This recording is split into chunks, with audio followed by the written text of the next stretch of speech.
You said you've been doing this for like 10 years, which means you've covered both, a left-leaning government and a right-leaning government, far right-leaning government. It sounds like what you're saying is no one has really provided the answer yet.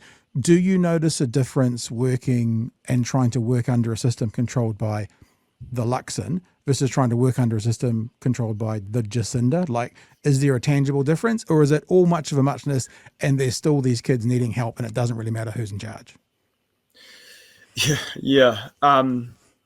It's a bit of both, right? Like, to be fair, there's no government that's really done enough on this. We campaigned really hard under the last Labour government, and we just did not see the action that was needed, or the urgency.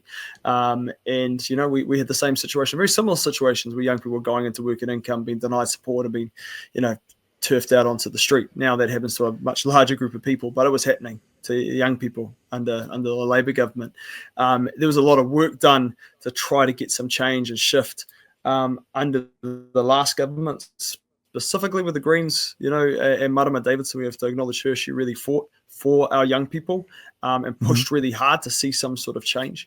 And we started to see some real small wins. We saw $20 million, about 60 mil, I think, all go to kind of funding youth housing services. We started to see some short changes around the emergency housing system. And, for a time before 2020, if you're a young person needing access to emergency accommodation, you didn't get it. So there was a lot of advocacy that came from the community to kind of push that forward. And it was after that first lockdown where basically young people were completely excluded from the government's, crisis response.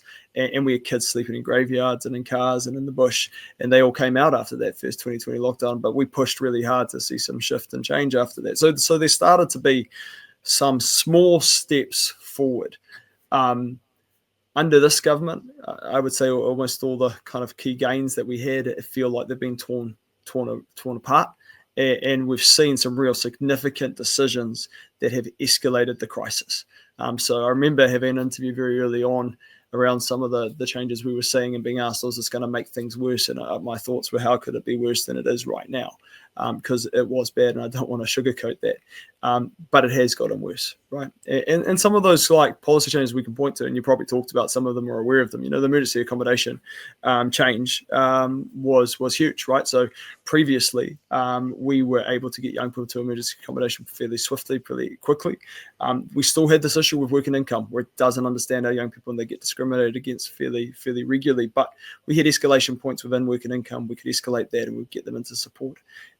Literally the week after the decision, we had young people being left on the street who just could not get that support. So Kāinga Ora, the eviction policies that have been put in place, we've seen more kids sleeping on the street as a result of that policy. Their whole whānau being turfed out, and then the kids being on the street also.